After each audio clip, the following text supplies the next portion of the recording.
Hi guys, welcome to today's video, grade 11 functions. Today we're going to be treating a 2015 November question paper. Without further ado, let's get to it. The problem statement 5.1, it states, the sketch below shows the graph of f of x is equal to negative 9 over x minus 1 minus 2 is a hyperbolic function, obviously. A is the point of intersection of asymptotes of f. 5.1.1. Write down the coordinates of A. If you look at A, it's the intersection of the axis of symmetry. And we know that that point is given by negative P is to Q. And writing that down, I get 1 is to negative 2. 5.1.2. Determine the coordinates of the x and the y-intercepts of f. First, I'm going to find the y-intercept by letting x equals to 0.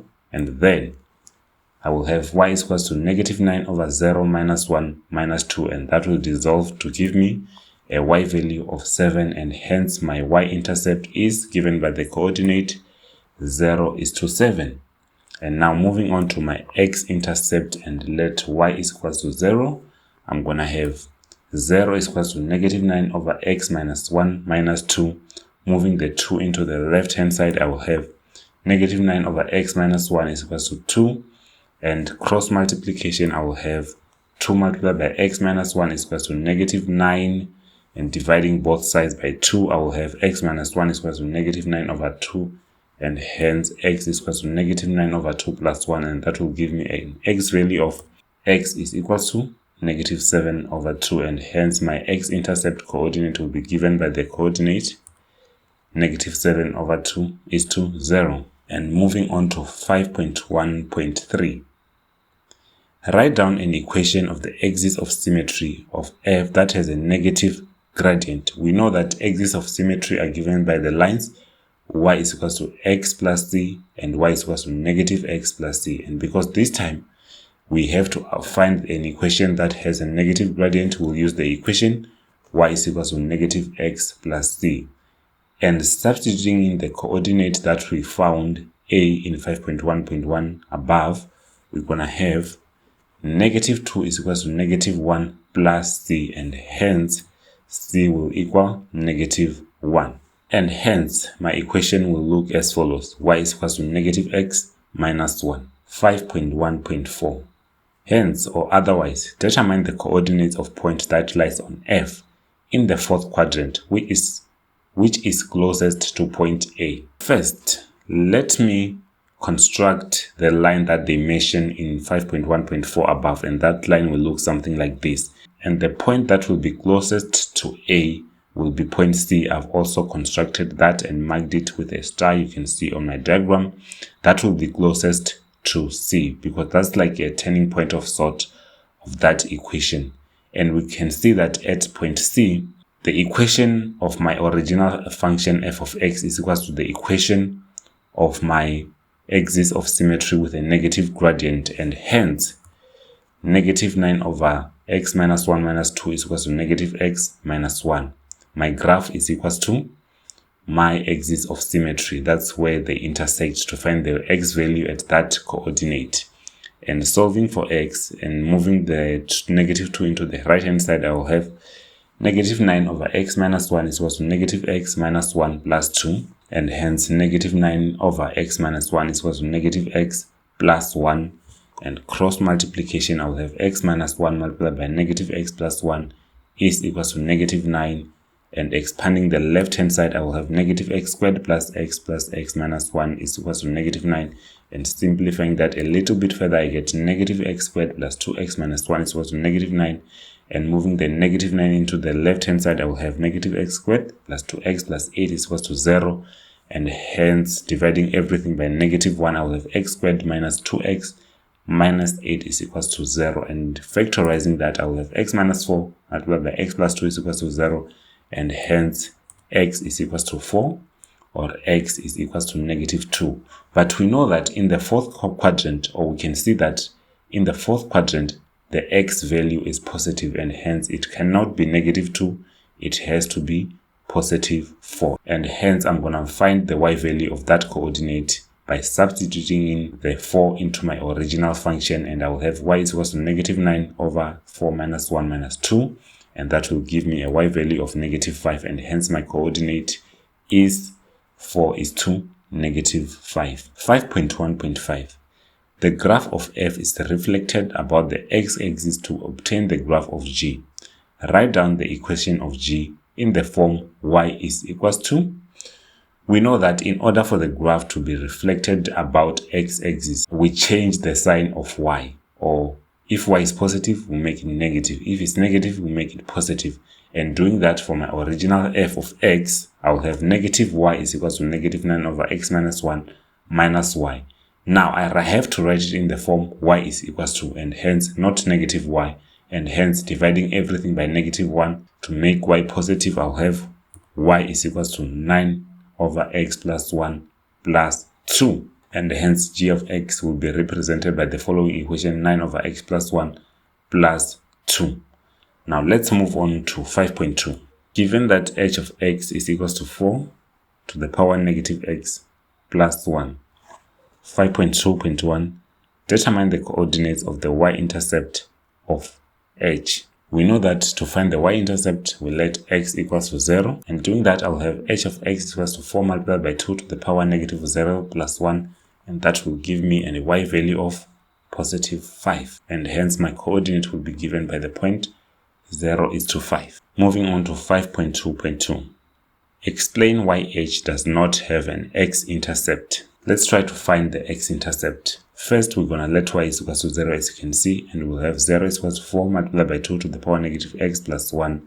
And moving the 1 to the left-hand side, I will have 4 multiplied by 2 to the power negative x is equals to negative 1. And dividing everything by 4, I will have 2 to the power negative x is equals to negative 1 over 4. And that expression is impossible because 2 to the power of anything should yield a positive answer. If we're raising 2 to the power of something, then that answer has to be positive no matter what you put on the exponent, and hence we do not have an x-intercept in this graph because no power of 2 will result in a negative answer. And you are done. Now let's move on to 5.2.3. It says, draw a sketch of h, clearly showing all the asymptotes, intercepts with the axis, and at least one other point of h. And the sketch will look something like this. There is my y-intercept 0 is to 5, and another point I've included 1 is to 3, and my asymptote is the line y is equals to 1.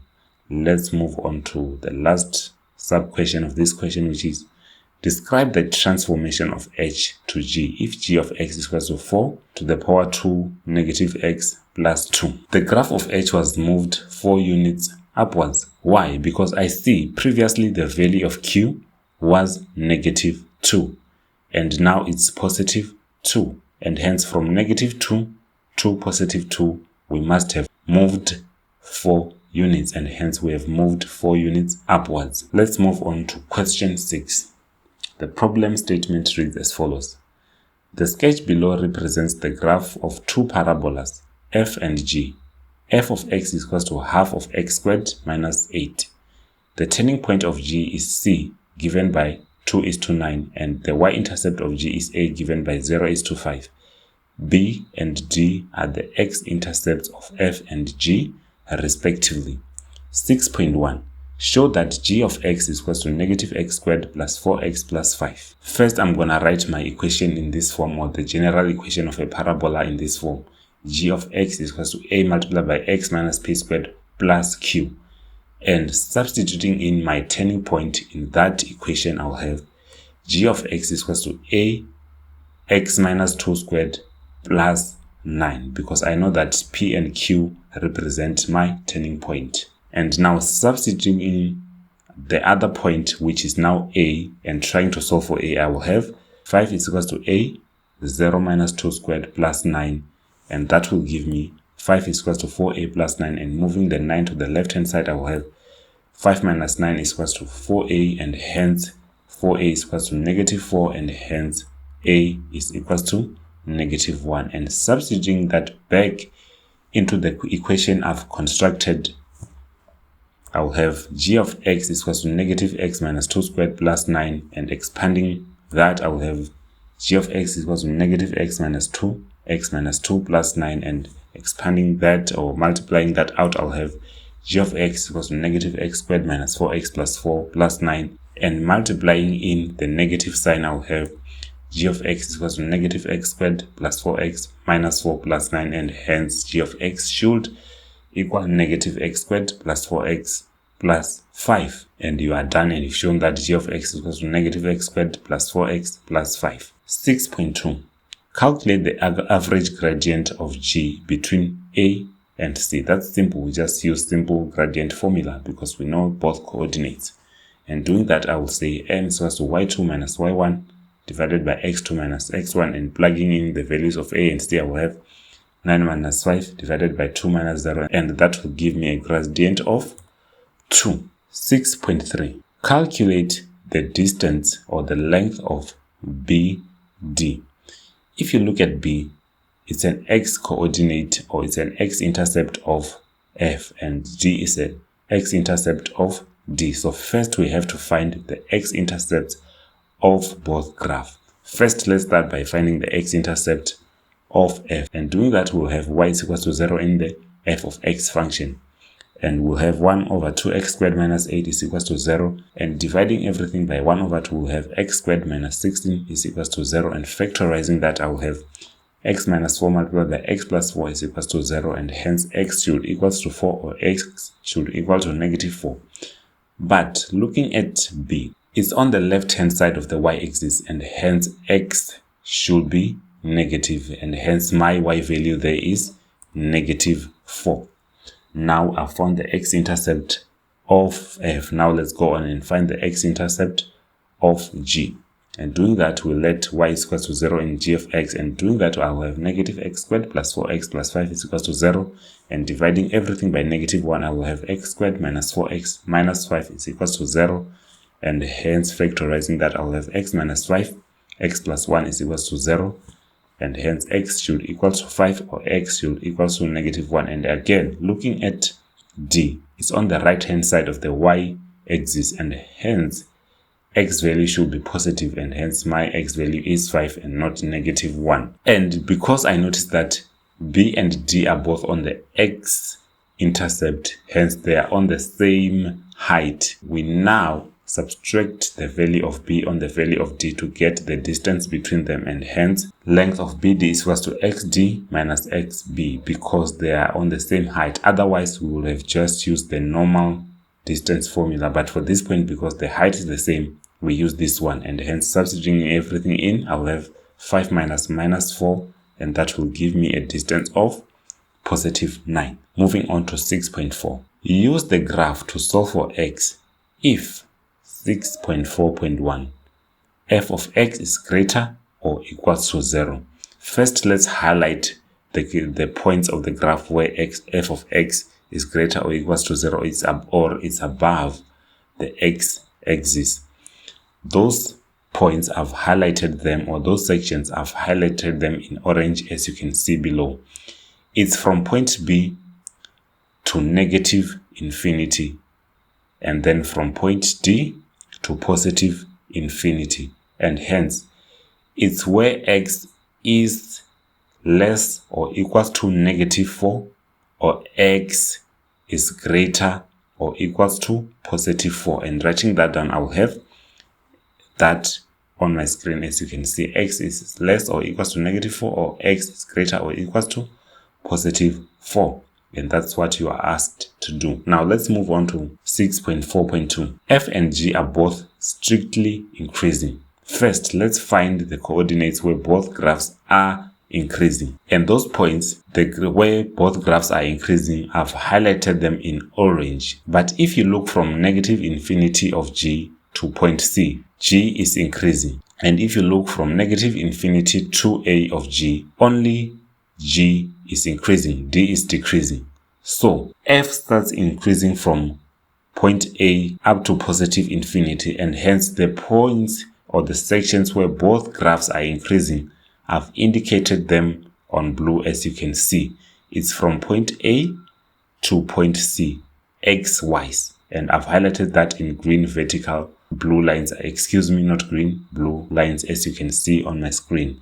And those coordinates are between 2 and 0 x values, and hence x is between 2 and 0, and you write it as x is greater than 0 but x is less than 4, as you can see on my screen. Now let's move on to question 7. Problem statement states, the sketch below shows the graph of f of x is equals to 2x plus 3 and g of x is equals to negative 2x squared plus 14x plus k. C is any point of f and D is any point on G such that CD is parallel to the y-axis. K is a value such that C lies above D. 7.1.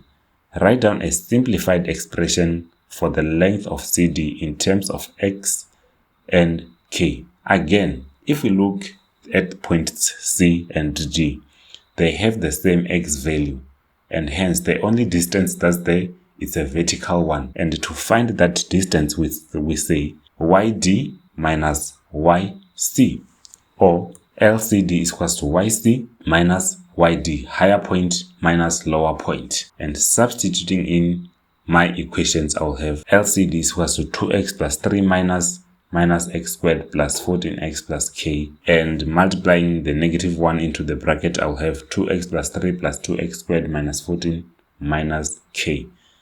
And simplifying that a little bit further, I'll have LCD is equals to 2x squared minus 12x plus 3 minus k, and that is an expression that expresses the length of CD in terms of x and k. 7.2. If the minimum length of CD is 5, calculate the value of k. Because the problem says the minimum length of CD is 5, that means that 5 is an x value at the turning point, because it's a minimum value. Because if we look at LCD equation, it's a parabola equation with a positive a, and hence minimum height has to be at the turning point. I know that to find the x coordinate at a turning point, I say x is equal to negative b over 2a, and substituting in everything I know to that equation, I'll have x is equal to negative 12, which is the b on my equation, divided by negative 2 multiplied by 2, which is the a on my equation, and that will give me an x value of positive 3. And now I'm gonna go on and substitute in both the distance that I was given by 7.2 and this coordinate to my function, or to my LCD equation. And doing that, I'll have 5 is equal to 2 multiplied by 3 squared minus 12 multiplied by 3 plus 3 minus k. And solving for k, I'll have 5 is equal to 18 minus 36 plus 3 minus k. And moving the k to the left hand side and the 5 to the right hand side, I'll have k is equal to 18 minus 36 plus 3 minus 5, and that will give me a k value of negative 20. And that brings me to the end of this lesson. Please do comment below on which chapters you want me to cover next. But for now, thank you for watching. To support the channel and help more students access free lessons, please like the video and subscribe if you're new to the channel. For additional learning materials and updates, visit our website using the link in the description below. Keep studying hard, and I'll see you in the next one. Cheers.